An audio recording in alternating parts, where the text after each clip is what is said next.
কিছু বলবি? হ্যাঁ। বল।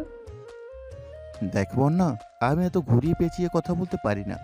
তোর সঙ্গে প্রায় অনেক দিনের বন্ধুত্ব। তুই, মেঘ, দুজনেই খুব ভালো আর আন্তরিক। তবে ইদানিং আমার তোর প্রতি অন্যরকম অনুভূতি কাজ করছে, যেটা বন্ধুত্বের থেকেও বেশি কিছু। তুই যদি রাজি থাকিস, তাহলে বন্ধুত্বের সম্পর্কের পাশাপাশি আমরা ভালোবাসার সম্পর্কে জড়াতে পারি। মেঘ হা করে তাকিয়ে আছে। প্রথমবারের মতো কেউ বন্যাকে প্রপোজ করছে দেখে মেঘ খুব মজা নিচ্ছে। কোচিং চলাকালীন কোচিং চলাকালীন বন্যা বলেছিল প্রেম করলে ভার্সিটিতে উঠে করবে। ভার্সিটিতে এটাই প্রথম প্রপোজাল। বন্যা কিছুক্ষণ নীরব থেকে স্বাভাবিক ভঙ্গিতেই বলতে শুরু করলো। তোর মনে অনুভূতি জেগেছে তা আমায় জানিয়েছিস, কিন্তু আমার মনে তোর প্রতি এরকম কোনো অনুভূতিই নেই। আমি এখন কোনো রকম সম্পর্কে জড়িত চাই না, আর সমবয়সী কোনো ছেলের সাথে তো নই। তোকে বন্ধু ভেবেছি, সবসময় তাই ভাব। এর বেশি কিছু ভাবা আমার পক্ষে সম্ভব না। সরি। বন্যা চলে যাচ্ছে। মেঘ আহমকের মতো তাকিয়ে থেকে সে বন্যার পিছু নিল। তামিম ছেলে হিসেবে খারাপ না, দেখতেও মাশাল্লাহ, দুজনকে মানাবেও ভালো। মেঘ ভেবেছিল হয়তো বন্যা রাজি হয়ে যাবে, না হয় বাবার জন্য সময় নেবে, কিন্তু সরাসরি না করাতে মেঘ বেশ অবাক হয়েছে। মেঘ গেট পর্যন্ত ছুটে আসতেই তানভীরকে দেখলো। আজ সে গাড়ি নিয়ে এসেছে। মেঘকে ছুটতে দেখে গম্ভীর কণ্ঠে প্রশ্ন করলো, ছুটছিলি কেন? এমনি। বন্যার চোখে মুখে কিঞ্চিত রাগ। তানভীর দুজনকে এক পলক দেখে পুনরায় প্রশ্ন করলো, কি হয়েছে বনু, কোনো সমস্যা? না না না, সমস্যা নেই। বল কি হয়েছে। অ্যাকচুয়ালি আমাদের একটা ফ্রেন্ড বন্যাকে মাত্রই প্রপোজ করেছিল। মেঘ মুখে হাসি রেখে খুব সহজভাবে কথাটা বলল। তানভীর সেটাকে সহজভাবে নিতে পারেনি। তানভীরের দু চোখ সরু হয়ে আসে। সে ভুরজনার মাঝে কয়েক স্তর ভাঁজ হয়ে গেছে। চোখের শিরা উপশিরার বর্ণ পরিবর্তন হতে শুরু করেছে। তানভীর অত্যন্ত গুরুতর কণ্ঠে প্রশ্ন করল। কে? মেঘ স্বাভাবিকভাবেই মজার চলে উত্তর দেয়। তামিম। সহসা তানভীর ডান হাত মুষ্টিবদ্ধ করতে করতে গেটের দিকে তাকায়। তানভীরের দৃষ্টি অবিরত তামিমকে খুঁজছে, কিন্তু তামিম কোথাও নেই। বন্যার মেঘ কথা বলে চলে আসলো। তামিম সেখানেই দাঁড়িয়ে পড়েছিল। এইভাবে বন্যা রিজেক্ট করে দিবে, এটা সে কোনো ক্রমেই ভাবতে পারেনি। ভেবেছিল বন্যা হয়তো একটু সময় নেবে, কিন্তু না। মিনহাজ তামিমকে সান্ত্বনা দিতে ব্যস্ত। তানভীর গলা খাকারি দিয়ে ঢোক গিলল। নিজের রাগ নিয়ন্ত্রণ করতেই মূলত এমনটা করা। রক্তচক্ষু ঢাকতে পকেটে রাখা সানগ্লাসটা চোখে দিয়েই বন্যার দিকে তাকালো। বন্যা মাথা নিচু করে শান্ত মেয়ের মতো দাঁড়িয়ে আছে। বাহিরে শান্ত থাকলো, তার মনে ঝড় চলছে। এই ঝড় প্রবল রাগের কারণে সৃষ্টি হয়েছে। ভার্সিটিতে উঠে জীবনে প্রথমবারের মতো দুটো ছেলে বন্ধু হয়েছে। কয়েক মাসের বন্ধুত্বেই তামিম এভাবে প্রপোজাল দিয়ে দিল। যতবার মনে পড়ছে ততবার রাগে বন্যার নাক ফুলে উঠছে। তানভীর গাড়ির দরজা খুলে গম্ভীর কণ্ঠে বলল, গাড়িতে বস, আমি আসছি। মেঘ গাড়িতে বসতে বসতে জিজ্ঞেস করলো, কোথায় যাবে ভাইয়া? কাজ আছে। তানভীর ফোন চাপতে চাপতে ভার্সিটির মেন গেট পেরিয়ে ভিতরে ঢুকলো। 5 মিনিটের মধ্যেই ফিরে আসছে। চোখে এখনো সানগ্লাস পরা। গাড়ির ড্রাইভিং সিটে বসে ফোনটা গাড়ির সামনের দিকে ছুঁড়ে ফেলে গাড়ি স্টার্ট দিল। সানগ্লাসের কারণে চোখ দেখা না গেলেও মুখবিবরে আটকে রাখা নিঃশ্বাসের কারণে গাল দুটো অনেক বেশি গোলুমুলু দেখা যাচ্ছে। মেঘ বন্যাকে এটা সেটা বলে হাসানোর চেষ্টা করছে। তামিমের বিষয়টা বন্যা সিরিয়াসলি নিল। মেঘ এত সিরিয়াসলি নেয়নি, বরং খুব মজা পেয়েছিল। কিন্তু বন্যাকে সে এভাবে মুড অফ করে থাকতে দিবে না। তাই রাজ্যের যত আজগুবি কাহিনী বানিয়ে বানিয়ে বন্যাকে বলছে। এক পর্যায়ে বন্যার সব রাগ মেঘের আজগুবি গল্পের কাছে হার মেনে নিয়েছে। বন্যা হাসতে হাসতে পেট চেপে ধরেছে, সেই সাথে মেঘও হাসছে। তানভীর গাড়ির মিররের দিকে তাকিয়ে দুজনের শত স্ফূর্ত হাসি দেখে দীর্ঘশ্বাস ছেড়ে আবারও মুখ ফুলিয়ে শ্বাস টানল। দুই বান্ধবীর হাসি থামার নামই নেই। আজ যে ড্রাইভারের বদলে তানভীর গাড়ি চালাচ্ছে, এদিকে মেঘের কোনো হুঁশ নেই। আচমকা বন্যার নজর মিররের দিকে পড়তেই আটকে ওঠে। মেঘের হাত চেপে ধরে। শেষ। তানবীরের গুরুগম্ভীর চেয়ারে দেখে দুই বান্ধবীর হাসি গায়েব, চোখে চোখে ইশারায় কথা বলছে। তখনই তানবীরের ফোনে কল আসে। কলটা রিসিভ করে লাউড স্পিকারে রেখে দেয়। আবির স্বাভাবিক কণ্ঠে প্রশ্ন করে, কোথায় আছিস? আবিরের কণ্ঠ শুনে মেঘ নড়ে চড়ে বসে, বিড়বিড় করে বন্যাকে বলে, এই যে হিটলার কল দিয়েছে। তানবীরের গুরুতর কণ্ঠে জবাব। রাস্তায়। আবির উত্তেজিত কণ্ঠে বলল। আমার অমনি তানভীর লাউড স্পিকার অফ করে এক হাতে ফোন কানে ধরেছে। দু একটা কথার জবাব দিল কিনা তানভীর গম্ভীর কণ্ঠে প্রশ্ন করল। তোমাকে আমি কতগুলো টেক্সট করেছি, তুমি কি সেগুলো দেখোনি? আবিরের উত্তর শোনা গেল না। তানভীর কিছুটা রাগান্বিত কণ্ঠে বলল, সেগুলো দেখে দ্রুত রিপ্লাই করো, রাখছি। বন্যা আর মেঘ দুজনেই মুখ চাউচিই করলো, কারোর মুখে কোনো কথা নেই। কিছুক্ষণের মধ্যেই তারা একটা রেস্টুরেন্টে ঢুকলো। মেঘেদের বসিয়ে তানভীর সোজা ফ্রেশ হতে চলে গেছে। চোখে মুখে পানি দিয়ে টিস্যু দিয়ে হাত মুখ মুছতে মুছতে ওদের বিপরীতে বসে। সেই ভার্সিটির সামনে সানগ্লাস পরেছিল, সেটা সবে মাত্র খুলেছে। মেঘ খাবারের কথা বলতে গিয়ে তানভীরের দিকে তাকাতেই ভয় পেয়ে যায়। করুণ স্বরে আর্তনাদ করে ওঠে, ভাইয়া তোমার চোখ এত লাল কেন? মেঘের আর্তনাদে বন্যাও সেদিকে তাকায়। চোখাচোখি হয় দুজনের। তানভীরের চোখের প্রতিটা শিরা উপশিরা রক্তাভ হয়ে আছে। তা দেখে বন্যাও ভয় পেয়ে গেছে। দৃষ্টি সরিয়ে নিয়েছে বন্যা। তানভীরও অন্যদিকে তাকিয়েছে, কিন্তু মেঘ অনর্গল প্রশ্ন করেই যাচ্ছে। তোমার চোখে কি কিছু পড়েছে? তুমি কি অসুস্থ? কিছু হয়েছে? রাগ উঠছে? কোনো বিষয় নিয়ে আপসেট? বোনের অবিরাম প্রশ্নের উত্তরে তানভীর শুধু বলল, চোখে মুখে পানি দিয়েছি, হয়তো তার জন্য। মেঘ সূক্ষ্ম দৃষ্টিতে দেখার চেষ্টা করছে। ভুর্যকল কুচকে আছে। সে আবিরের রাগান্বিত চোখও দেখেছে, কিন্তু এতটা ভয়ানক নয়। মেঘ পুনরায় বলল, পানি দিলে চোখে তো লাল হয়। আমায় ব্যাককল পাইছ? ভালো করে তাকাও তো দেখি। তানভীর টেবিল থেকে সানগ্লাস নিয়ে পুনরায় চোখে দিয়ে ভারী কণ্ঠে বলল, হয়েছে, এত ডাক্তারি করতে হবে না। মেঘ ভেঙচি কেটে ঢং করে বলল, আমার ভাইয়ার ব্যাপারে আমি ডাক্তারি করব না তো কে করবে শুনি? অবশ্য তুমি চাইলে অন্য ব্যবস্থাও করতে পারি। তানভীর কপাল গুটিয়ে প্রশ্ন করল, কি ব্যবস্থা? ভাবি আব্বুকে বলে একটা ডাক্তার ভাবি বাসায় নিয়ে আসবো। তখন আর আমার ডাক্তারি করতে হবে না। চোখ লাল কেন, হাত কাটা কেন, মাথা ধরা কেন, এই সব কিছু চিকিৎসা ভাবেই করবে। তানভীর ফোন রিসিভ করে উঠতে উঠতে বলল, হ্যাঁ, ডাক্তার মেয়ের বাবেরা তো আমি মেয়ে দেওয়ার জন্য বসে আসে। পাকনামি বাদ দিয়ে খাবার শেষ করো। তানভীর কথা বলতে বলতে উঠে গেছে। বন্যা মেঘের দিকে তাকিয়ে ফিক করে হেসে উঠল। এতক্ষণ যাবৎ অনেক কষ্টে সে হাসি আটকে রেখেছে। বন্যার হাসি দেখে মেঘ প্রশ্ন করল, হাসছিস কেন? তোদের কথা শুনে আমি কল্পনা তোর ভাই আর ভাবিকে নিয়ে ভাবছিলাম। তোর ভাইয়ের যে রাগ আর তেজ, কোন মহেশের কপাল যে পূর্বে আল্লাহ ভালো জানেন। ভাবি সকাল সন্ধ্যে হাসপাতালে ভর্তি থাকবে। মেঘ গাল ফুলিয়ে শ্বাস ছেড়ে বলল, তোরে বলছে আমার ভাই যতটা রাগী তার থেকে কয়েক গুণ বেশি কেয়ারিং। শুধু রাগী আর উগ্র মেজাজ হলে আমার মায়ের খেয়ে সারা বছর হাসপাতালে ভর্তি থাকতে হতো, অথচ আমার ভাই আজ পর্যন্ত আমার একটা থাপ্পড় পর্যন্ত দেয়নি। বন্যা ঠাট্টা স্বরে বলল, আমি বিশ্বাস করি না, সত্যি করে বল, কয়দিন মার খাইছিস? সত্যি বলছি, একদিনও না। এরই মধ্যে তানভীর চলে আসছে। ভারী কণ্ঠে বলল, খেতে বসে এত কথা গিয়ে। মেঘ পাস্তার প্লেট তানভীরের দিকে এগিয়ে দিয়েছে। তানভীর খাবে না। মেঘেদের খাওয়া শেষ করতে করতে কম করেও 4-5 বার ফোনে কথা বলার জন্য উঠে গিয়েছে। যতবার এসে বসেছে ততবার মেঘ এটা সেটা সেধেছে, কিন্তু তানভীর কিছুই নিচ্ছে না। অবশেষে মেঘ আর বন্যা জোড়াজুড়িতে তানভীর একটা ড্রিঙ্কস নিয়েছে। কালো রঙের গ্লাস ভেদ করে তানভীর এক দৃষ্টিতে তাকিয়ে আছে বন্যার লালিত মুখমণ্ডলে। মেয়েটা আহামরি সুন্দরী নয়, তবে তার চোখের দিকে তাকালে মনে হয় উপচে পড়ছে তীব্র মায়া। ছোট থেকে মেয়েটাকে দেখছে তানভীর, কিন্তু কখনো ওইভাবে চোখ মুখ খেয়াল করেনি। তবে ইদানিং মেয়েটার প্রতি অন্যরকম টান কাজ করে। রাত বিরতে হঠাৎ তাকে দেখার স্বাদ জাগে।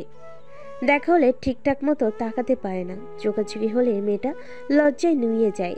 মেয়েটার অস্বস্তি দেখে তানভীরও আর তাকাতে পারে না, সামনে থাকলে তাকাতে পারে না ঠিকই, কিন্তু চোখের আড়াল হলেই বুকের ভেতর ছটফটানি শুরু হয়ে যায়, যে ছটফটানি বলে ব্যাখ্যা করা সম্ভব নয়। আজ মেঘ সাথে থাকাই বন্যা মেঘের সঙ্গে কথা বলায় ব্যস্ত। এই সুযোগে তানভীর মুগ্ধ আঁকিতে বন্যাকে দেখে যাচ্ছে। আচমকা তানভীরের দুঠোঁটের এক কোণে কিঞ্চিত প্রশস্ত হয়। ফোন হাতে নিয়ে ফেসবুক টাইমলাইনে একটা পোস্ট করে। তুমি আমার ক্ষয়েছু হৃদয়ের মায়াময় প্রশান্তি। ওদের খাওয়া শেষ অনেকক্ষণ হলো। মেঘ কয়েকবার তানভীরকে চলে যাওয়ার কথা বলেছে, কিন্তু তানভীর তার কথা কানেই তুলছে না। বন্যার বাসা থেকে কল আসছে। কথা শেষ করে বন্যার চেয়ার থেকে উঠতে উঠতে বলল, আমি আসছি মেঘ, বাসায় যেতে হবে। মেঘ ঘাড় কাত করে সম্মতি দিল। তানভীর হুঙ্কার দিয়ে ওঠে। এই মেয়ে, কোন সাহসে উঠে যাচ্ছ? বসো বলছি। বন্যার সম্পূর্ণ দেহ একসাথে কম্পিত হয়, সেই সাথে হৃদস্পন্দন থেমে গেছে কয়েক সেকেন্ডের জন্য।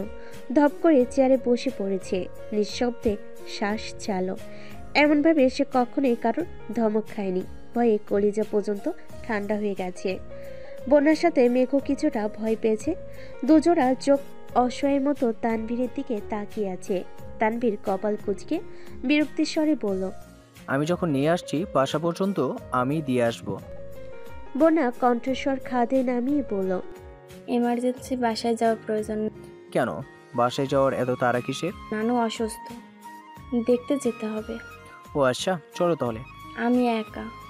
তানভীর গাড়ির চাবি রিংসহ হাতটাকে এমনভাবে টেবিলের উপর রেখেছে যে কাঁচ আর চাবির শব্দে আশপাশ স্তব্ধ হয়ে গেছে। সেই সঙ্গে বন্ধ হয়ে গেছে বন্যার অর্ধেক বলা কথাটাও। যথারীতি ওদের নিয়ে গাড়ি স্টার্ট দিল তানভীর। কিছু দূর যাওয়ার পর থেকেই তীব্র যানজট। তানভীর স্টিয়ারিংয়ে মাথা ঠেকিয়ে বসে আছে। তামিমের ঘটনা মাথা থেকে কোনোভাবেই সরাতে পারছে না। খানিক বাদে বাদে রক্ত টকবক করে উঠছে, রাগ কন্ট্রোল করতে পারছে না। আর সেই রাগের প্রভাব পড়ছে মেঘার বন্যার উপর। যানজট পেরিয়ে বন্যাকে বাসা পর্যন্ত এগিয়ে দিল, তারপর মেঘকে নিয়ে বাসায় আসছে।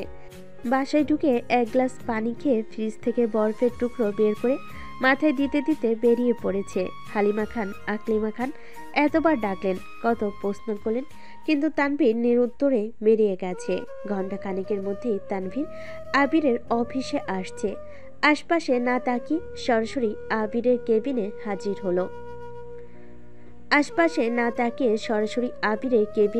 হাজির হলো। চোখের সানগ্লাসটা খুলে টেবিলের উপর ছুঁড়ে ফেলো। আবির দীর্ঘ মনোযোগ দিয়ে ল্যাপটপে কাজ করছিল। আবিরের অপর পাশে টেবিলের পাশে দুহাত রেখে কিছুটা ঝুঁকে রাগান্বিত কণ্ঠে হুঙ্কার দিয়ে বলে ওঠে, আটকালে কেন আমায়? আবির নিরুত্তর। তানভীর পুনরায় বলা শুরু করে, 2 দিন হয়নি ঢাকা এসে মানুষের পাখনা গজাই গিয়েছে। পাখনা দুটো আজই পুড়াইয়া দিতাম। ওই ছেলে বন্যাকে প্রপোজ করার সাহস হয় কি করে? তার বুকটা ছিঁড়ে হৃৎপিণ্ড মেপে দেখার তীব্র ইচ্ছা আমার। আটকালে কেন আমায়? আবির ল্যাপটপের দিকে তাকিয়ে থেকেই বলল, বস। আমি এখানে বসতে আসিনি। তুমি মারবার জন্য নিষেধ কেন করছো? এই ছেলের প্রতি এত দয়া কিসের তোমার? এখনো সময় আসে, একবার ওকে বলো। আবির একটু উচ্চস্বরে পিএসকে ডাকলো। পিএস আসতেই স্বাভাবিক কণ্ঠে বলল, একটা কোল্ড কফি দিতে বলো, সাথে কিছু নাস্তা আনানোর ব্যবস্থা করো। আবির পুনরায় ডাকলো, শোনো, অন্য কাউকে না পাঠিয়ে বরং কষ্ট করে তুমি যাও। নাস্তার সাথে ভালো দেখে একটা ফুলের মালা নিয়ে আইসো। আর হ্যাঁ, অবশ্যই সেটা যেন তাজা ফুলের মালা হয়। জেলা ছাত্রলীগের সভাপতি আমার অফিসে আসছে। কাগজ ফুলের মালা দিলে তো মান সম্মান থাকবে না। বলে পিএস চলে গেছে। তানভীর অগ্নি দৃষ্টিতে আবিরের দিকে তাকিয়ে আছে। পিএস বের হতেই তানভীর রাগান্বিত কণ্ঠে চিৎকার চেঁচামেচি শুরু করেছে। আবির সেসবে পাত্তা না দিয়ে ল্যাপটপে কাজ করছে আর মিটিমিটি হাসছে। তাদের দু ভাইয়ের দুরকম সমস্যা। আবিরের রাগ যখন কন্ট্রোলের বাহিরে চলে যায় তখন তার হাত পা স্থির থাকে না। কোনো ছেলের উপর রাগ উঠলে সেই ছেলেকে হাসপাতালে পাঠিয়ে তবেই শান্ত হয়। আর পরিবার বা প্রিয়তমার উপর রাগ করলে সেই রাগ নিজের উপর দিয়ে যায়। কখনো দেওয়ালে আবিরাম ঘুষি দিয়ে নিজেকে ক্ষত বিক্ষত করে, কখনো বা শখের জিনিস ভেঙে চুরে একাকার করে ফেলে। অন্যদিকে তানভীরের স্বভাব উল্টো, মারপিটে তার তেমন আগ্রহ নেই। তবে আবির বিদেশে থাকাকালীন ভাইয়ের জন্য অনেকবার অনেকেই হালকা পাতলা মার দিতে হয়েছে। তবে খুব বেশি রাগ উঠলে তানভীর প্রচুর চিল্লায়, যা মুখে আসে তাই বলে থাকে, কাউকে পরও করে না। তার কথায় লজিক থাকুক বা না থাকুক, রাগ উঠেছে মানে সে চিল্লাবেই। এই স্বভাব অনেকটা মেঘেরও আছে, বুঝুক আর না বুঝুক চিৎকার করে বাড়িঘর মাথায় উঠিয়ে ফেলবে। পুরো 10 মিনিট তানভীর গলা ফাটিয়ে চিৎকার চেঁচামেচি করেছে, অথচ আবির নীরব শ্রোতা। সে তার ভাইয়ের স্বভাব জানে। তানভীরের রাগ উঠেছে মূলত তামিমের উপর। এই রাগ আরও 2-3 মাস আগে থেকেই। আবিরকে সে বেশ কয়েকবার ওয়ার্ন করেছে, মারতেও চেয়েছে, কিন্তু আবির প্রতিবারই বাধা দিয়েছে। কথা বলে বা মেরেই হোক বিষয়টা সমাধান করে ফেলে আজ এই দিন দেখতে হতো না। অথচ আজও আবির নীরব। ছেলেকে কিছু বলতেও নিষেধ করেছে। এর আগে তানভীর উল্টাপাল্টা চিল্লাচ্ছে, আবির আর কথায় মনোযোগ দিচ্ছে না দেখে তানভীর হুট করে আবিরের ল্যাপটপ অফ করে দিয়েছে। আবির ভুরু কুঁচকে বলে, কাজটা শেষ করতে তো দিতি। তানভীরের রাগ 3 গুণ বেড়ে গেছে। হুঙ্কার দিয়ে বলল, কোনো কাজ করতে হবে না, তুমি আমার বিশেষ সমাধান করে তারপরে ইচ্ছা করবা। এক পর্যায়ে তানভীরের মেজাজি কথাবার্তা শুনে সবাই আবিরের রুমের সামনে হাজির হয়ে গেছে। রাকিব নিজের রুমে থাকায় সে এই রুমের ঘটনার কিছুই শোনেনি। 2-1 জন বাধ্য হয়ে শেষমেশ রাকিবকে জানিয়েছে। রাকিব তৎক্ষণাৎ ছুটে আসে তানভীরের কথার জবাবে। আবির হেসে বলে, জি জনাব, আপনি যা বলবেন তাই হবে। অনেকক্ষণ যাবৎ চিল্লাচিল্লি করছেন, অনুগ্রহ করে আপনি শান্ত হয়ে একটু বসুন, কফিটা খেয়ে নাস্তা করে আবার শুরু করবেন, ঠিক আছে? টেবিলের উপর থেকে একটা কাচের বক্স দেওয়ালে ছুঁড়ে মারে আর চিৎকার করে বলে, কিছু ঠিক নেই, আর তুমিও ঠিক নেই। ছুঁড়ে ফেলা বক্সটা দেওয়ালে লেগে ফেরত আসে। এমন সময় রাকিব রুমে ঢুকে। তৎক্ষণাৎ না সরলে বক্সটা রাকিবের মাথায় লাগতো। রাকিব আতকে উঠে। তোরা 2 ভাইকে আমাকে মারা প্ল্যান করেছিস নাকি? কি হয়েছে তানভীর? তানভীর ভারী কণ্ঠে বলে, তোমার বন্ধু আমার ভাই হতে পারে না। এ আবিরকে আমি চিনি না। কেন, কি হয়েছে? তানভীর পুনরায় বলল, তোমার বন্ধু দেশে ফেরার কারণটা তোমার মনে আছে ভাইয়া? হ্যাঁ, জয়কে পেটাতে। এক ছেলেকে পেটানোর জন্য নিজের কাজ শেষ না করে ইমার্জেন্সি টিকিট ম্যানেজ করে দেশে ফিরেছিল। আমরা কতবার বলেছিলাম জয়ের বিষয়টা আমরা দেখতে পারবো, অথচ সে আমাদের কথা না মেনে দেশে ফিরেছে। ওই ছেলেকে মেরে হসপিটালে পাঠিয়েছে। টানা 3 মাস ছেলে হাসপাতালে ভর্তি ছিল। এই ছেলের অপরাধ, ছেলে আবার বোনের সাথে কথা বলতে চেয়েছিল। কথা তো বলতেই পারেনি, উল্টো হাত পা ভাঙলো। অথচ 3 মাস হলো বোনরা 2টো ছেলের সঙ্গে চলাফেরা করে। এ কথা বলে এদিকে তার কোনো হোশ নেই। এ কোনোভাবে আমার ভাই হতে পারে না। রাকিব মৃদু হেসে বলল, এই বিষয় নিয়ে আমিও আবিরকে অনেকবার বলেছি, কিন্তু ওর মাথায় কি ঘুরতেছে এটা আল্লাহ ছাড়া কেউ জানে না। এই যে অফিস আছে, নিজের মতো কাজ করে, কাজ শেষ করে চলে যায়, এমনিতে কোনো কথাই বলে না। কোনো কিছু দরকার, কোনো কিছু 10 বার জিজ্ঞাসা করলেও উত্তর দেয় না। তানভীর কিছুক্ষণ নীরব থেকে আবিরের দিকে তাকিয়ে হঠাৎই গম্ভীর কণ্ঠে বলে উঠল, আমার খুব ভয় হচ্ছে। ভাইয়ার এমন আচরণ আমায় খুব ভাবাচ্ছে। ভাই হয়ে বোনের প্রতি অন্যায় করেছি না তো? যাকে চোখ বন্ধ করে ভরসা করে তার হাতে আমার একমাত্র আদরের বোনকে তুলে দিয়েছি। সে আমার বোনকে আর আমাকে ঠকাবে না তো? আবিরের ভুরু কুঁচকে আসে। দুপুরের মাঝে কয়েক স্তর ভাঁজ পড়ে। গুরুগম্ভীর কণ্ঠে বলে, কি সব বাজে কথা বলছিস? অনেক হয়েছে, এবার থাম। তানভীর পুনরায় উচ্চস্বরে বলে, কেন থামবো? আমি কি এমন বাজে কথা বলেছি? তুমি বেশ কিছুদিন যাবৎ আমার বোনকে ইগনোর করতেছো। কি ভাবছো আমি দেখি না? আমাকেও কিছু শেয়ার করো না? নিজের মর্জি মতো চলো। 3 দিনের জন্য বাড়ি থেকে গায়েব হয়ে গিয়েছো। এত কল দিলাম, রিসিভ করার প্রয়োজন মনে করোনি। একটা সময় পর্যন্ত যে আবির ভাইয়া রাখতো আবার বোনের চোখে নিজের ধ্বংস দেখে, সে এখন আমার বোনের হাস্যজল জীবনটাকে ধ্বংস করতে উঠে পড়ে লেগেছে। সত্যি করে বলো, আমার বোনের থেকে তোমার জীবনে কি এমন গুরুত্বপূর্ণ জিনিসের রবিবার হয়েছে যে তুমি আমার বোনকে এত অবহেলা করছো? নাকি তোমার জীবনে নতুন কোনো রমণীর আগমন ঘটেছে যে আমার বোনের থেকেও? তানভীর কথা সম্পূর্ণ করার আগেই আবির রাগান্বিত কণ্ঠে বলল, আমার লোচনে দেখা ভয়ঙ্কর সুন্দরী হলো আমার মেঘ। এই তল্লাটের লক্ষ কোটি সুশ্রীদের ভিড়েও আবিরের দৃষ্টি এক কাদম্বিনীতেই আটকাবে।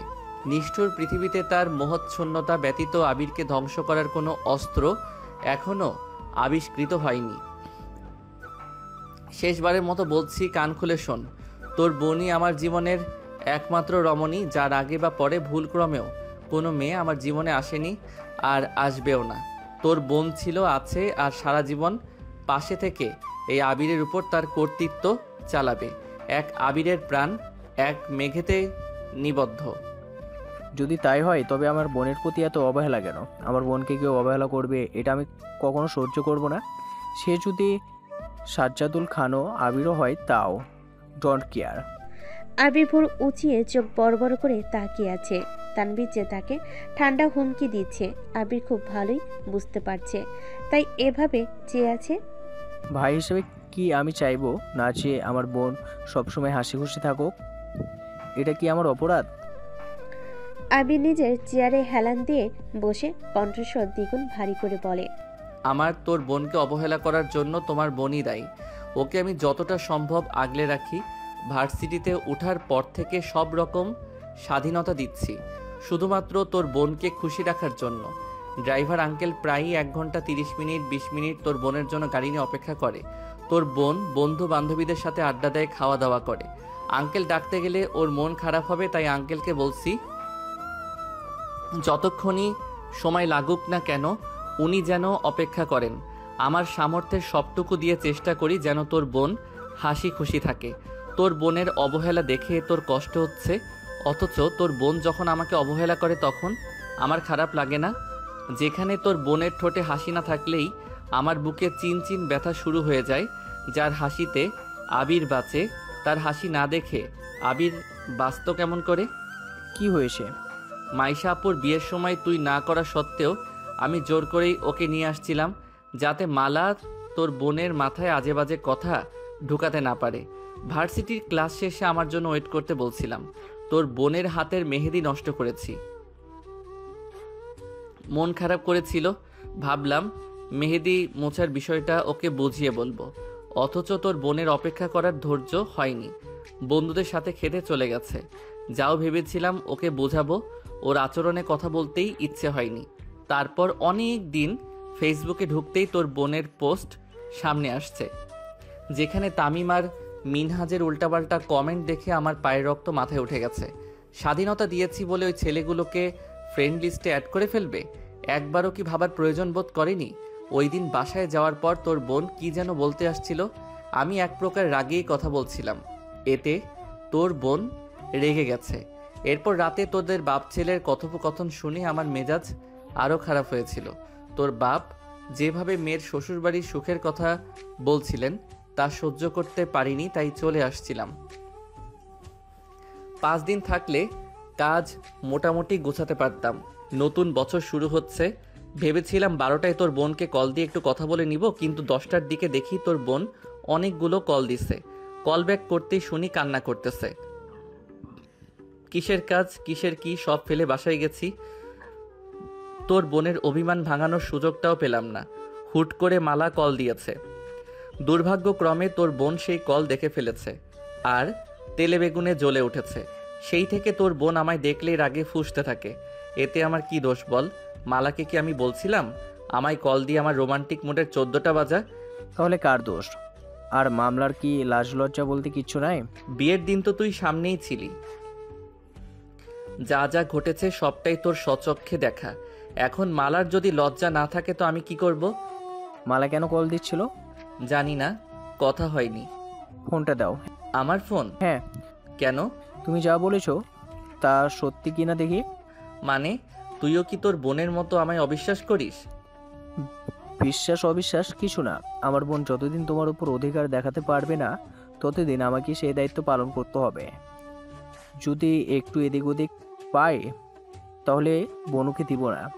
আবির ফোন বের করে তানভীরের সামনে টেবিলে রেখে রাগী স্বরে বলল, নে ফোন, যা পরীক্ষা করার কর, কিন্তু বারবার তোর বোনকে টেনে আমায় থ্রেট দিবি না। তোর বোন আমার মানে আমারই, বেশি করলে ওরে কিডন্যাপ করে বিয়ে করে ফেলবো। তানভীর হেসে ফোনটা হাতে নিল। হোম স্ক্রিনে মেঘের ছবি দেওয়া। তানভীর আবিরের দিকে তাকিয়ে মুচকি হাসল। আবির স্বাভাবিক কণ্ঠে বলল, ভাই প্লিজ, একটা ফাইল ছাড়া যা দেখার দেখ। তানভীর ঠাট্টার স্বরে বলল, কেন, কি আছে এই ফাইলে? দেখতে হচ্ছে তো। তোর বোনের আর আমার ছবি আছে, যা দেখে আয়।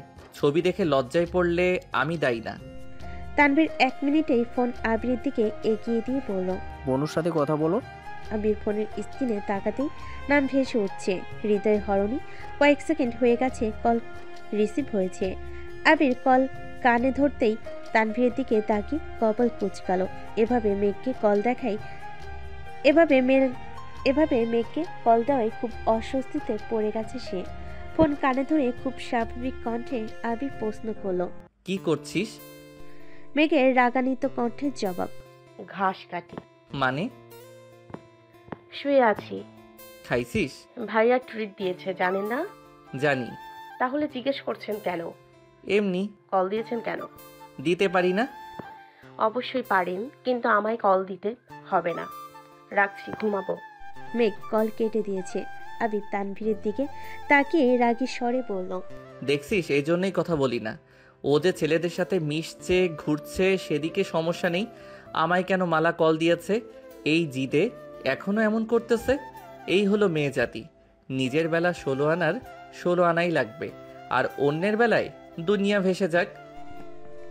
তানভীর আর রাকিব দুজনে সশব্দে হাসছে। দুভাইয়ের কথোপকথনে রাকিব এতক্ষণ নীরব দর্শক ছিল। দুভাই রাগারাগি করবে, একটু পরেই মিলে যাবে। এটা অনেক পুরনো ঘটনা। অনেকক্ষণ আগেই কফি আর নাস্তা নিয়ে আসছে। মালাটাও রাকিবকে দিয়ে গিয়েছিল, কিন্তু ওদের কথা কাটাকাটি দেখে রাকিব ফুলের মালাটা পাশেই রেখে দিয়েছিল। তানভীরের মেজাজ এখন অনেকটাই শান্ত। সে আপন মনে কফি খাচ্ছে। আবির মৃদু হেসে প্রশ্ন করল, তুই এখানে কেন আসছিলি বলতো? তামিমকে মারতে দেয়নি তার জন্য? অথচ 1 ঘন্টা যাবৎ তোর বোনকে নিয়ে ঝগড়া করছিস। এখন তুই ভাব তোর রাগ কেমন। লজিক থাকুক আর না থাকুক, রাগ উঠছে মানে চিল্লাতেই হবে। তানভীর ভারী কণ্ঠে পুনরায় হুঙ্কার দিল, তুমি অনুমতি দিলে এই ছেলেকে এখনই মাটিতে কোপে রেখে দিব। তাতে কি লাভ হবে শুনি? আমি পুরো ঘটনাই জানি। তুই যা বলেছিস সেটাও বুঝেছি, কিন্তু সমস্যাটা হচ্ছে তোর ওনার ব্যাপারে যতটুকু তথ্য আমি পেরেছি, উনি খুব বাস্তববাদী একজন মানুষ আর খুব স্ট্রিক্ট। তোর বোন জেদি ঠিক আছে, তবে আমি তাকে সামলানোর ক্ষমতা রাখি। কিন্তু তোর যা অবস্থা, রাগ উঠলে লজিক বেলজিক যেভাবে একাকার করে ফেলিস, থাক আর কিছু বললাম না। এখন মূল ঘটনায় আসি। তোর ওনাকে তামিম প্রপোজ করছে। উনি যদি স্ট্রং মেন্টালিটির মেয়ে না হতো, তাহলে উনি মুখের উপর রিজেক্ট করতে পারতো না। সময় নিত, ভাবতো, পরে ইনিয়ে বিনিয়ে না করতো। এখন এই ঝামেলাবিহীন ঘটনায় তুই গিয়ে হুট করে ওই ছেলেকে পেটালি। এতে আর কিছু হোক বা না হোক, বন্যার সামনে তোর ইমেজটা নষ্ট হবে। তুই রাজনীতি করিস, সেটা অলরেডি একটা নেগেটিভ ইস্যু। এখন এভাবে মারপিট করলে অবশ্যই বন্যার কানে কথা যাবে। তোর প্রতি তার নেগেটিভ চিন্তাভাবনা আরও বেড়ে যাবে। এখন তো কথা বলে, পরে দেখবি তোকে দেখলে কথাও বলবে না।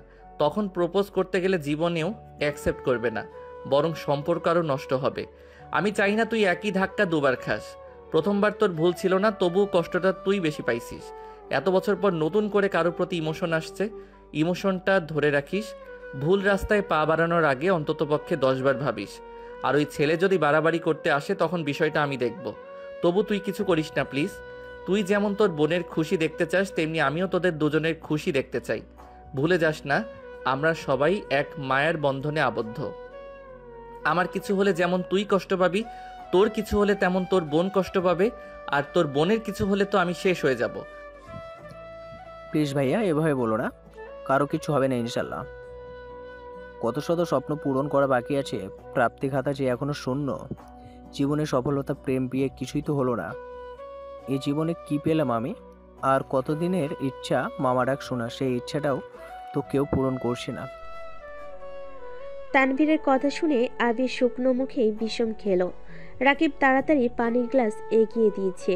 কোনো রকমে একটু পানি খেয়ে গ্লাসটা টেবিলে রাখতে রাখতেই আবির বলল, তোর বোনের সাথে প্ল্যানিংটা তাহলে খুব শীঘ্রই করতে হচ্ছে। আবিরের কথা শুনে তানভীর পড়ে বেকুব হয়ে গেছে। আবিরের সিরিয়াস মুড ঠিক করতে তানভীর মজা করেছিল। আবির যে এমন কথা বলবে এটা সে ভাবতেই পারেনি। রাকিব ঠাট্টার স্বরে বলল, প্রেম বিয়ের খবর নেই, ডিরেক্ট বাপ হওয়ার ধান্দা।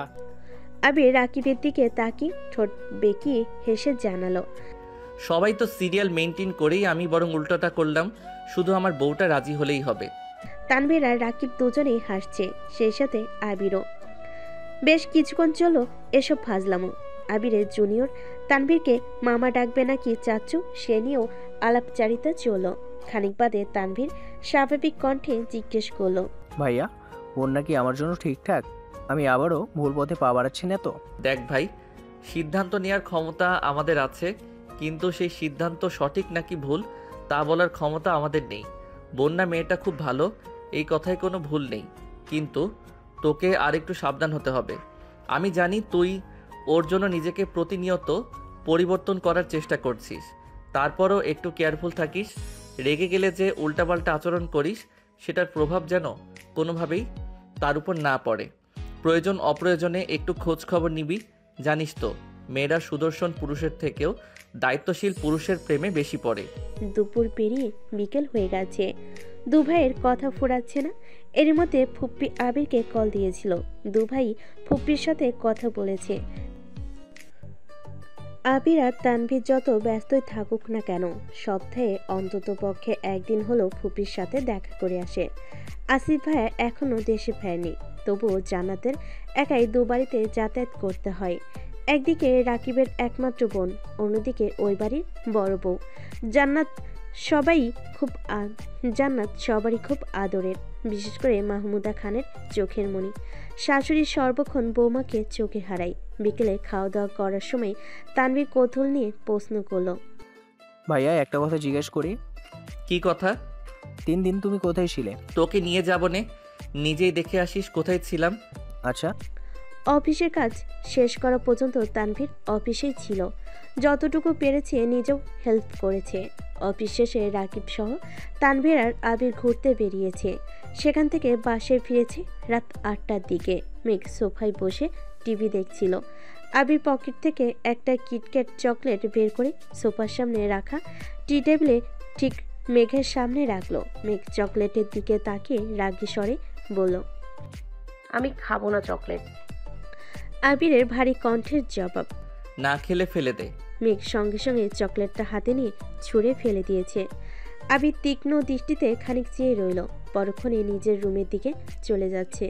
তখনই রুম থেকে আদি আসছে। ফ্লোরে চকলেট পড়ে আছে দেখে চকলেট হাতে নিয়ে মেঘের কাছে ছুটে এসে প্রশ্ন করে, মেগাপু, চকলেটটা কার? খেতে ইচ্ছে হলে খেয়ে ফেল। Thank you মেগাপু। বলে আদি চকলেটের প্যাকেট ছিটতে ছিটতে রুমের দিকে চলে গেছে। আবির উপর থেকে সেটা দেখে নিজেও রুমে ঢুকে গেছে। মেঘ অত্যন্ত জেদি একটা মেয়ে, যা বলবে তাই করবে। কোনো কিছু খাবে না বলে দুনিয়া উল্টে গেলেও খাবে না, আবার কোনো জিনিস লাগবে না মানে লাগবে না। মালার প্রতি তার রাগ অনেকদিন যাবৎ।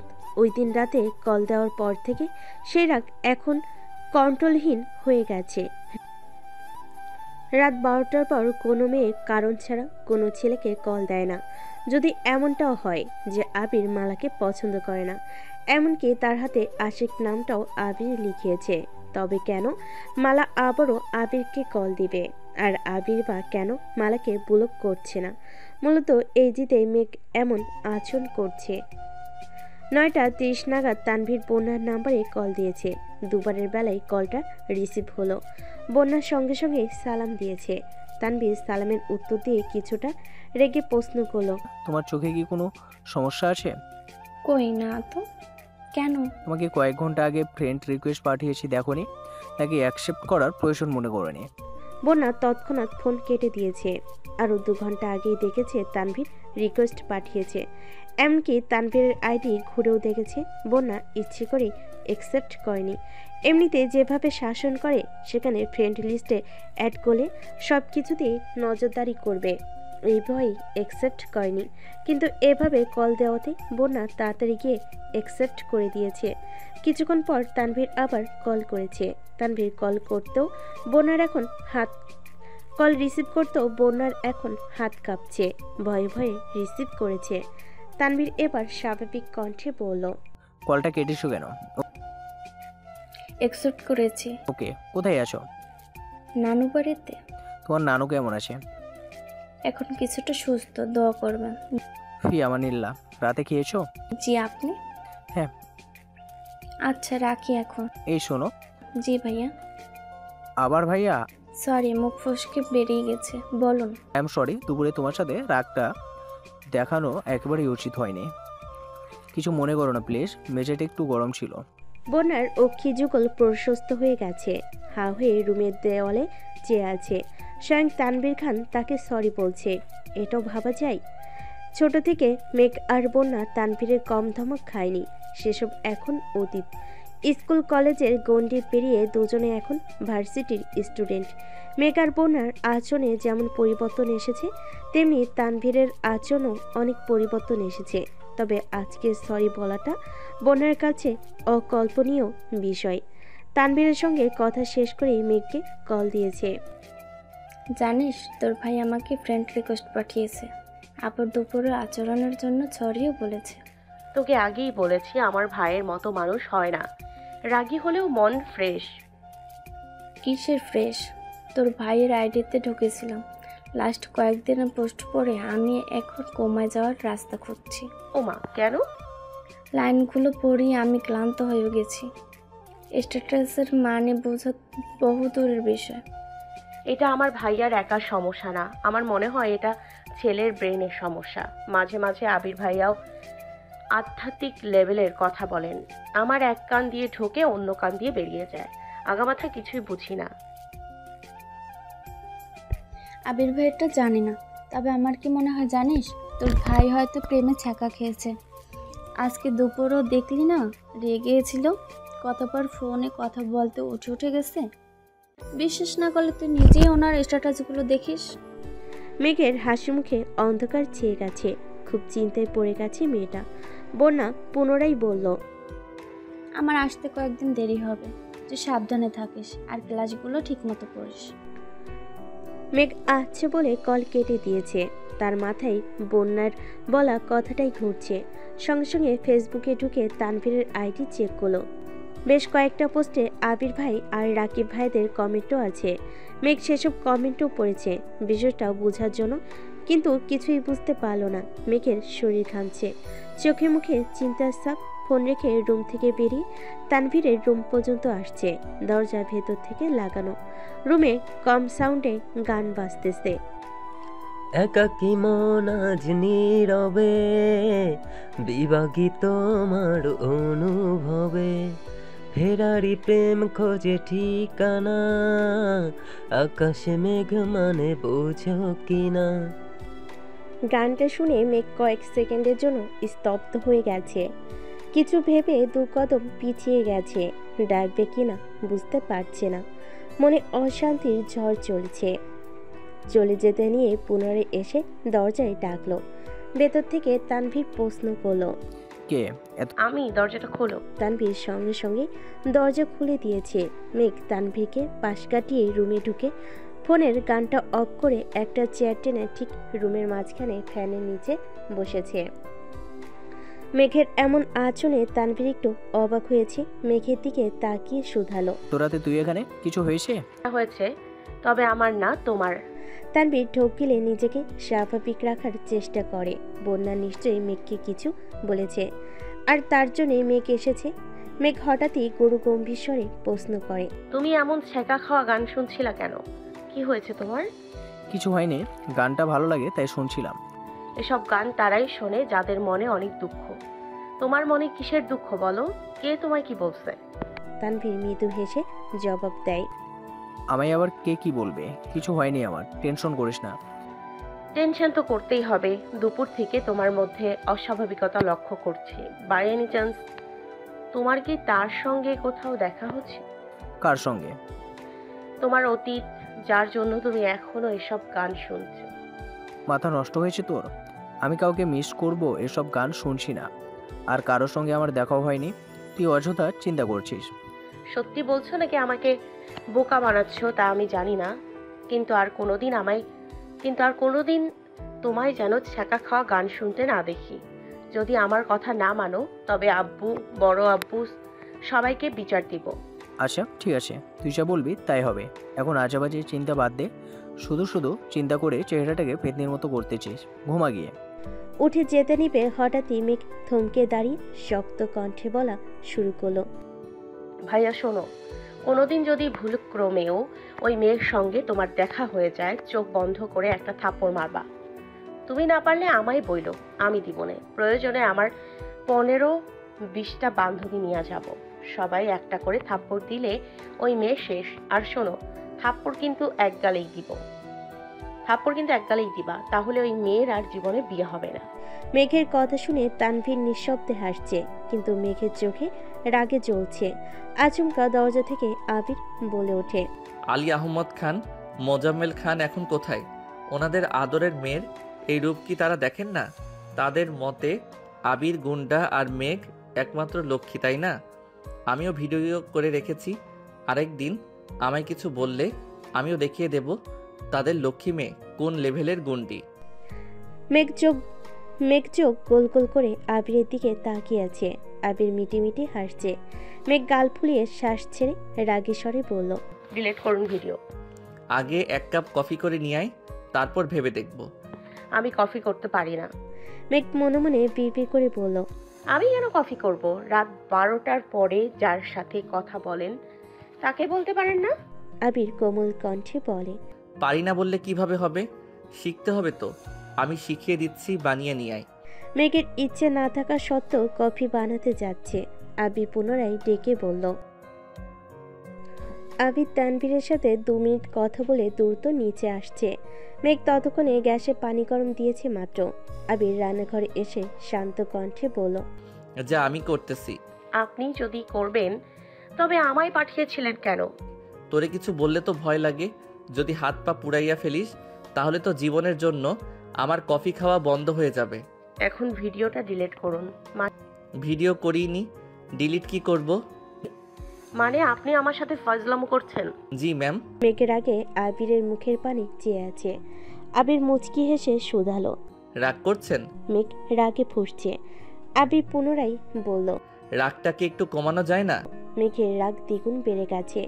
রাগে গজগজ করতে করতে বলে, আমার রাগে কার কি যায় আসে? আবির নরম স্বরে বলল, সরি। মেঘ ভেঙচি কেটে চলে যেতে নিলেই আবির ডেকে বলে, কাল বিকেলে রেডি থাকিস, একটা জায়গায় নিয়ে যাব। আমি যাব না। কেন? আমার কোথাও যাওয়ার মুড নেই, তাও আবার আপনার সাথে। ঠিক আছে, আমার সাথে না গেলে তানভীরের সঙ্গে যাস। কারোর সাথেই যাব না। না গেলে কিন্তু স্পেশাল কিছু মিস করবি। মিস যদি না করতে চাস তাহলে কালকের জন্য রাগটা পাশের বাড়িতে রেখে তানভীরের সঙ্গে চলে যাস। আমি যাব না মানে যাবই না। মেঘের আগে কটমট করতে করতে চলে যাচ্ছে।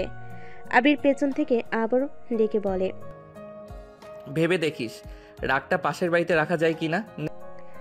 মেঘার পেছন ফিরে তাকায়নি, বিড়বিড় করতে করতে রুমে চলে গেছে।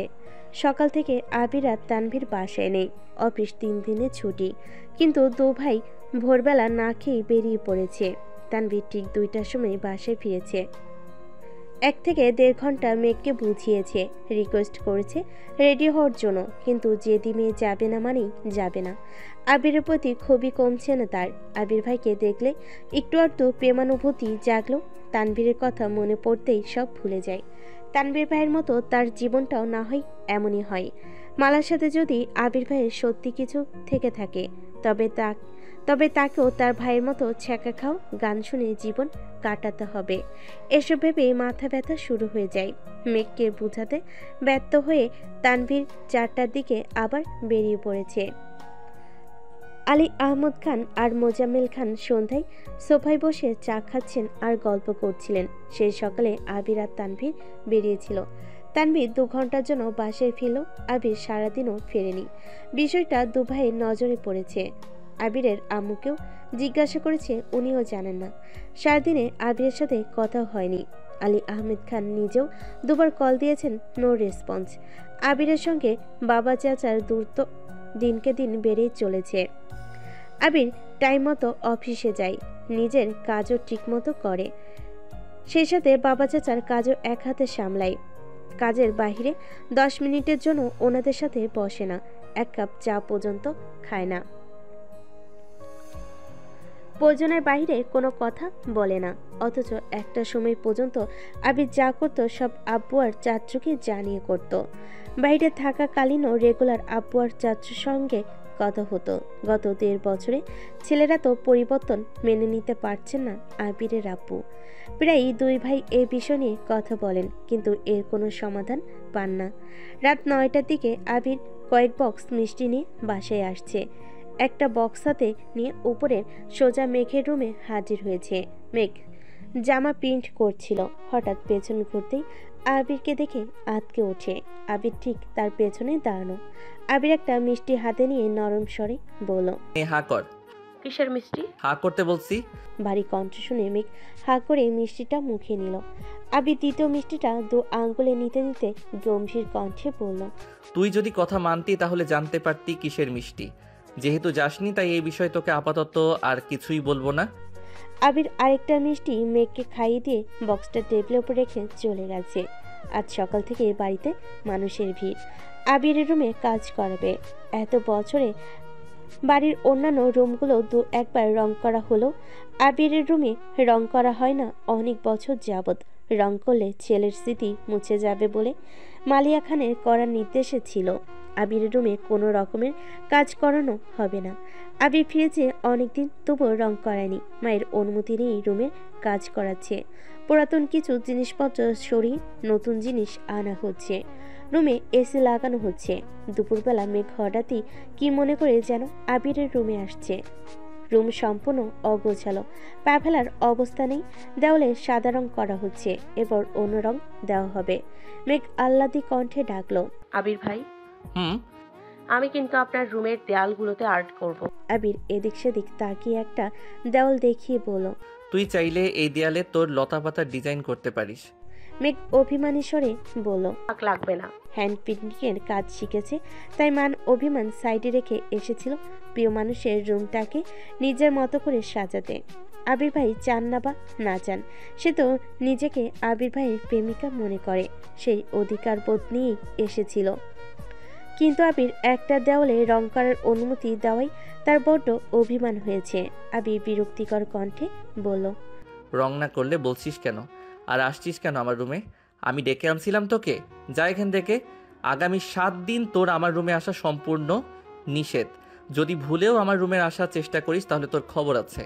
রুমে কয়েকজন মিলে রং করছিল। সবার সামনে এভাবে কথা বলে মেঘ খুব অপমানিত হয়েছে। কাঁদতে কাঁদতে বলে, আপনার রুমে আসছি বলে কি মহাভারত অশুদ্ধ হয়ে গেছে? হ্যাঁ হয়েছে, একদম কাঁদবি না, যা এখান থেকে। মেঘ কাঁদতে কাঁদতে বেরিয়ে যেতে নিলে, কিসের সঙ্গে হোঁচট খেয়ে পড়তে নিলে, নিজেকে সামলাতে এক হাত দরজায় আর এক হাত সদ্য রং করা দেওয়ালে রেখে কোনো রকমে পড়ে যাওয়ার হাত থেকে বেঁচেছে। স্বাভাবিক হয়ে মেঘ পিছন ফিরে তাকিয়েছে। আবির যেন দেখো না দেখার ভান করে আছে।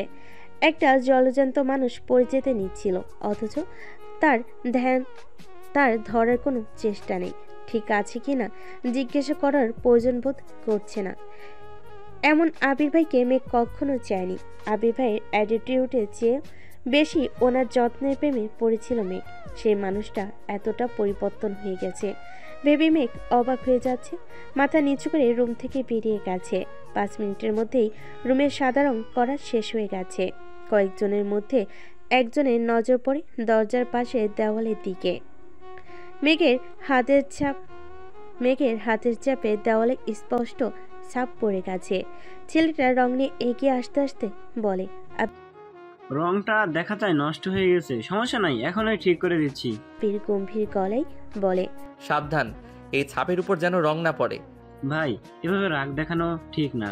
আপনার বোনের হাত বোধ হয় ভুলে দেয়ালে লেগে গেছে, এখনো ভেজা আছে, রং দিয়ে দিলেই হয়ে যাবে, কিছু বোঝা যাবে না। আবির মুচকি হেসে বলে, এই ছাপ ভুল করে হয়নি, আমি ইচ্ছে করেই করিয়েছি। এই রুমটা যার, তার স্মৃতি তো রাখতেই হবে। মেঘ যাওয়ার জন্য পা বাড়াতেই যাবে, এমন সময় আবির পা বাড়িয়ে দিয়েছিল। আর আবিরের পায়ের সঙ্গে হোঁচট খেয়েই মেঘ পড়তে নিয়েছিল। ছেলেটা দাঁত কেলিয়ে হেসে বলে, ভাই, উনি কি আপনার ভালোবাসার মানুষ? হ্যাঁ। তাহলে এত রাগ দেখালেন যে? কারণ আছে, তুমি কাজ করো। আর হ্যাঁ, ও যেন কোনোভাবেই রুমে না আসে, খেয়াল রেখো। আচ্ছা ভাই। 2 দিন হয়ে গেছে আবিরের রুমে রং করা হয়েছে। মেঘ অনিচ্ছা সত্ত্বেও ছাদে যাওয়ার সময় আবিরের রুমের দিকে তাকিয়েছে। আবির বাসায় থাকলে সবসময় দরজা বন্ধ থাকে, আর বাসায় না থাকলে রুম তালা দেওয়া থাকে। রুমে তালা দেখে মেঘের মেজাজ আরও বেশি খারাপ হয়। সন্ধ্যা থেকে মেঘ ড্রয়িং রুমে বসে বসে মা কাকিয়াদের সাথে আড্ডা দিচ্ছিল। মেঘ অকস্মাৎ বলে উঠল, বড় আম্মু, তুমি কি জানো তোমার ছেলে যে অবৈধ কাজ করে? মানে কি বলছিস কি? হ্যাঁ, তা না হলে বাড়ির মধ্যে এত মানুষ থাকা সত্ত্বেও ওনার রুমে তালা দিয়ে রাখতে হয় কেন? আগে রুম তালা দিয়েই রাখে। হ্যাঁ, বিশ্বাস না করলে উনি বাসায় না থাকলে দেখে আইসো। আচমকা মাথায় গাঁটটা খাওয়াই মেঘ উফ বলে পেছনের দিকে তাকাতে দেখে আবির দাঁত চেপে দাঁড়িয়ে আছে। কণ্ঠস্বর দ্বিগুণ ভারী করে বলে, রুমে তালা দিয়ে রাখছি বলে কি আমি অবৈধ ব্যবসা করি? এ কেমন লজিক? আচ্ছা, আমি কি অবৈধ কাজ করি বলো? না বলতে পারলে তোর একদিন কি আমার একদিন। মেঘ মাথায় হাত ঘষতে ঘষতে বলল, আপনার ব্যবসা আপনিই ভালো জানেন। মেঘ উঠতে নিলে আবির ধমক দিয়ে বলে, সব বিষয় নিয়ে ফাইজলামি করবি না। তোদের যন্ত্রণায় রুমে তালা দিয়ে রেখেছিলাম। আমার রুমে অনেক গুরুত্বপূর্ণ কাগজপত্র আছে, যার মধ্যে একটা কাগজ হারালে সেটাকে খুঁজে বের করা জীবনেও সম্ভব না। সেগুলো যেন নষ্ট করতে না পারিস, তার জন্য তালা দিয়ে রেখেছি। মেঘ মাথা নিচু করে চেয়ারে বসে আছে। ইদানিং আবির ভাইয়ের সাথে ঝামেলা একটু বেশি হচ্ছে। মজা করে কিছু বলল, আবির ভাই কেমন যেন সিরিয়াস হয়ে যায়। আবির 1 কাপ কফি হাতে নিয়ে সোফায় গিয়ে বসলো। ল্যাপটপে কাজ করছিল। মেঘ কিছুক্ষণ বসে থেকে রুমে চলে যাচ্ছে। সিঁড়ি দিয়ে ওঠার পথে হঠাৎ নজর পড়ে ল্যাপটপের পাশে রাখা আবিরের ফোনের দিকে। ফোনে একটার পর একটা কল আসছে। আবিরের সেদিকে কোনো নজর নেই, মনোযোগ দিয়ে কাজ করছে আর কফি খাচ্ছে। মেঘ 3টা সিঁড়ি নিচে নেমে দেখার চেষ্টা করছে কার কল আসছে। সূক্ষ্ম দৃষ্টিতে তাকিয়ে কোনো রকমে শিওর হলো কলগুলো মালাপুর নাম্বার থেকে আসছে। মেঘের মেজাজ খারাপ হতে 2 সেকেন্ড সময় লাগলো না। আবির ভাইয়ের সঙ্গে সম্পর্কের অবনতির মূলে এই মালা আপু। মেঘের আগে গজগজ করে নিজের রুমে চলে গেছে, কিন্তু রুমেও স্থির হতে পারছে না।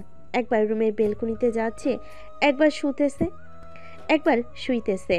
রুম থেকে বেরিয়ে সিঁড়ি পর্যন্ত এসে আবারও রুমে যাচ্ছে। কি করবে না করবে বুঝতে পারছে না। একবার রুম থেকে বেরিয়ে বেলকনিতে আসতেই নিচে নজর পড়ে। সোফায় আবির ভাই নেই, ল্যাপটপ ফোন এমনিতেই পড়ে আছে। রান্নাঘরেও কেউ নেই।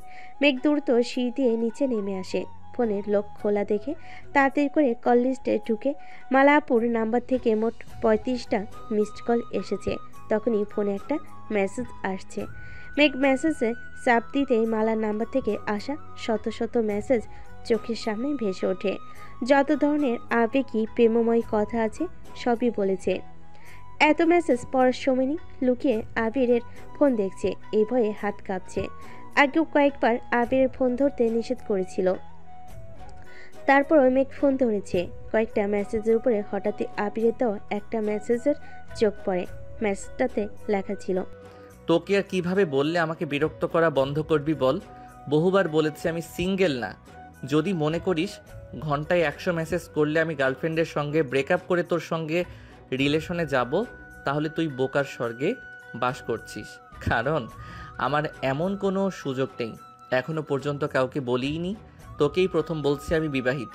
বাসার কেউ জানে না যে আমি বিয়ে করেছি, বিদেশে বউ।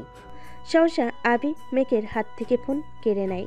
অগ্নি দৃষ্টিতে চেয়ে রাগান্বিত কণ্ঠে বলে, কতবার বলেছি আমার ফোনে হাত দিবি না, কোন সাহসে ধরেছিস? মেঘ ঢোক গিলছে, কান্না যেন ভেতর থেকে উপচে পড়তে চাইছে। অবিরত হেসকে উঠছে, কাঁদো কাঁদো কণ্ঠে শুধালো, আবির ভাই, আপনি বিবাহিত? হ্যাঁ, বিদেশে বউ রেখে আসছি, কিছুদিন পর চলে যাব। হইছে শান্তি? আবারও প্রশ্ন করে, আপনি সত্যি বিবাহিত?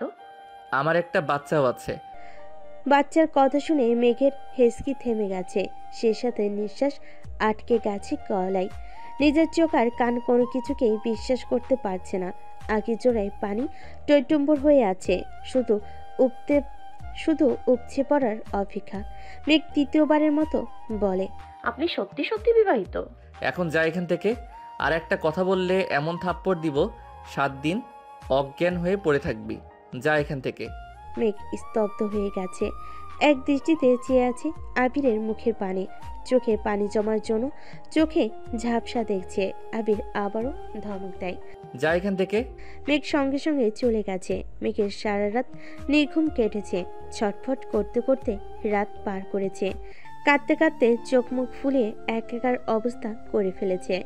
সকালে কোনো মনে হালকা নাস্তা করে ভার্সিটিতে চলে গেছে। এই বাড়িটাতে এখন মেঘের দম বন্ধ হয়ে আসছে। একটা ক্লাস কোনো মতে করেছে। ক্লাসও বিরক্ত লাগছিল, তাই মাঠে ছিল। মিনহাজ, তামিম, মিষ্টি, সাদিয়া ক্লাস শেষ করে মেঘের কাছে এসে বসেছে। বোনা এখনও নানু বাড়ি থেকে ফিরেনি, তাই অসহায়। মেঘের কষ্ট শেয়ার করার মতো কেউ নেই। মেঘের চোখ মুখ ফোলা দেখে মিনহাজ, সাদিয়া, মিষ্টি বারবার জিজ্ঞেস করেছে কি হয়েছে বলার জন্য, কিন্তু মেঘ কিছুই বলছে না। ওদের জোড়াজড়িতে মেঘ শেষমেশ বলেছে, আমি যাকে ভালোবাসি তিনি অলরেডি বিবাহিত আর এক বাচ্চার বাপ। সাদিয়া, মিষ্টি দুজনেই আর্তনাদ করে ওঠে। মিনহাজ মনে মনে খুব খুশি হয়েছে। এ যেন মেঘ না চাইতেই জল। ওদের জোড়াজড়িতে মেঘ কয়েকদিনের ঘটে যাওয়া বিস্তারিত ঘটনা বলেছে। ওদের মধ্যে মিষ্টি খুব তাড়া। মিষ্টি কপাল গুটিয়ে বলা শুরু করলো, এত কিছুর পরেও তুই ওই বাড়িতে আছিস কেন? আমি হলে কবেই বাড়ির থেকে চলে আসতাম। চোখের সামনে প্রিয় মানুষ অপ্রিয় হওয়ার চেয়ে চোখের আড়ালে যা খুশি করতে থাকুক। এই যে তোর এত কষ্ট, খারাপ লাগা, কিছুদিন দূরে সরে থাক, দেখবি সব ভুলে গেছিস। তুই এক কাজ কর, তুই হোস্টেল নিয়ে সিট নিয়ে নে, আমাদের সঙ্গে হোস্টেলে থাকবি। আমরা একসাথে ঘুরবো ফিরবো, আড্ডা দিব, পড়াশোনা করব। দেখবি তোর মাথা থেকে ওনার ভূত একেবারেই চলে যাবে, তখন আর আবেগ কাজ করবে না। মেঘ আবারও কান্না শুরু করেছে। ওরা সবাই বুঝেও মেঘকে শান্ত করতে পারছে না। কাঁদতে কাঁদতে হিজাব অর্ধেক ভিজিয়ে ফেলেছে। চোখ মুখ লাল টকটকে হয়ে গেছে। সাদিয়া, মিষ্টি, মিনহাজ, তামিম প্রায় ঘন্টাখানেক বুঝিয়েছে। তাদের সব কথার মূল কথা মেঘ যেন বাড়ি থেকে চলে যায়। মেঘ হোস্টেলে আসলে মিনহাজের জন্য বেশ সুবিধা হবে, তাই মিনহাজ আরও বেশি উৎসাহ দিচ্ছে। শেষ পর্যন্ত মেঘও মন স্থির করেছে সে বাড়ি ছেড়ে চলে আসবে। ভার্সিটি কোচিং করার সময় একবার মন স্থির করেছিল ভার্সিটিতে চান্স পেলে বাড়ি ছেড়ে চলে যাবে, কিন্তু আবির ভাইয়ের আবেগে জড়িয়ে এতদিন বাড়ি ছাড়ার ইচ্ছে হয়নি। বরং ইদানিং আবির ভাইয়ের আচরণ প্রতিনিয়ত মেঘকে কষ্ট দিচ্ছে। গতকালের বলা কথাটাতে মেঘ পুরোপুরি বিধ্বস্ত হয়ে পড়েছে। এমন অবস্থায় তার পক্ষে একই বাড়িতে আবিরের মুখোমুখি চলাফেরা করা কোনোভাবেই সম্ভব না। তাই সিদ্ধান্ত নিয়েছে সে সত্যি হোস্টেলে চলে আসবে। স্যারের সাথে কথা বলে ফর্মও নিয়ে গেছে। ভার্সিটি থেকে ফেরার পর থেকে মেঘ হালিমা খানের রুমে শুয়ে আছে। এ বাড়ি ছেড়ে, বাড়ির মানুষগুলোকে ছেড়ে, আম্মুকে ছেড়ে হোস্টেলে চলে যাবে ভাবতেও বুকের ভেতরটা কেঁপে উঠছে। মাকে জড়িয়ে ধরে ফুপিয়ে ফুপিয়ে খাচ্ছে মেঘ। হালিমা খান পাশ ফিরে মেয়ের মুখের দিকে তাকালো। কান্নায় ভেজা চোখের দিকে চেয়ে অত্যন্ত মোলায়েম কণ্ঠে শুধালেন, কি হয়েছে মা? কাঁদছিস কেন এভাবে? কেউ কিছু বলেছে? কিছু হয়নি আম্মু। হালিমা খান বেশ কয়েকবার মেঘকে জিজ্ঞেস করেছেন, কিন্তু মেঘ উত্তর দেয়নি। আম্মুকে জড়িয়ে ধরে ঘুমিয়ে পড়েছে। সন্ধ্যার দিকে হালিমা খান উঠে গেছেন। মেঘ সন্ধ্যার আরো অনেক পর পর্যন্ত ঘুমিয়েছে। ইদানিং মন খারাপের কারণে ঠিকমতো খাওয়া দাওয়া করে না মেয়েটা। শরীরও অনেক দুর্বল হয়ে গেছে। আবির সন্ধ্যার দিকে বাসায় ফিরেছে। মেঘের রুমের সামনে দিয়ে যাওয়ার সময় নজর পড়ে মেঘের রুমের দরজা খোলা, ফোনটাও বিছানার উপর পড়ে আছে। গতকাল রাতে ধমক দেওয়ার পর থেকে এখনো মেঘকে দেখেনি আবির। মেঘের রুমে পা বাড়ালো, কিন্তু মেঘ কোথাও নেই। ফাঁকা রুম দেখে আবিরের বুকটা মোচড় দিয়ে উঠেছে। নিচে মিম আর আদি খেলতেছে, ওখানে মেঘ নেই, রুমও নেই। ফোনটাও রুমে ফেলে গেছে। রুম থেকে বের হওয়ার জন্য 2 কদম এগুতে মেঘের ফোনে কল বেজে উঠেছে। আবির ঘাড় ফিরিয়ে তাকালো ফোনের দিকে। মিনহাজ নামে সেভ করার নাম্বার দেখে আবিরের মেজাজ চরমাত্রায় খারাপ হলো। কল রিসিভ করতে ওপাশ থেকে মিনহাজ বলে ওঠে, কিরে তুই কি করে বাসায় বলছিস? বাসা মানুষ রাজি হয়েছে? কবে আসতেছিস তাহলে? আবির অত্যন্ত গুরুতর কণ্ঠে শুধালো। কোথায়? মেঘের ফোনে কোনো পুরুষের কণ্ঠস্বর শুনে মিনাজ সঙ্গে সঙ্গে কল কেটে দিয়েছে। ভয়ে মিনহাজের হাত পা ঠান্ডা হয়ে যাচ্ছে। তানভীর নাকি আবির কল রিসিভ করেছে এটাও বুঝতে পারেনি সে। অবশ্য বোঝার কথাও না, কারণ আবিরকে দেখলো ঠিকমতো কথা শোনেনি। আর তানভীরের কথা মিনহাজ শুনেছে, তাছাড়া ফেসবুকে ছবি দেখেছে, এখনও বাস্তবে দেখেনি, তাই কণ্ঠস্বর বোঝার কোনো উপায় নেই। এখন মেঘের জন্য মিনহাজের খুব চিন্তা হচ্ছে। মেঘ বাসায় না বলে থাকলে নিশ্চয় এখন বকা খাবে। আবির মেঘের ফোন রেখে নিজের রুমে চলে গেছে। জানুয়ারি মাসের হাড় কাঁপানো শীত রাগে আবিরের শরীর ঘামছে। ফ্রেশ হয়ে সোজা নিচে আসছে। আবিরকে আসতে দেখে মিমা রাতি যে যার মতো রুমে চলে গেছে। আবির ড্রয়িং রুম থেকে মামুনিকে প্রশ্ন করে,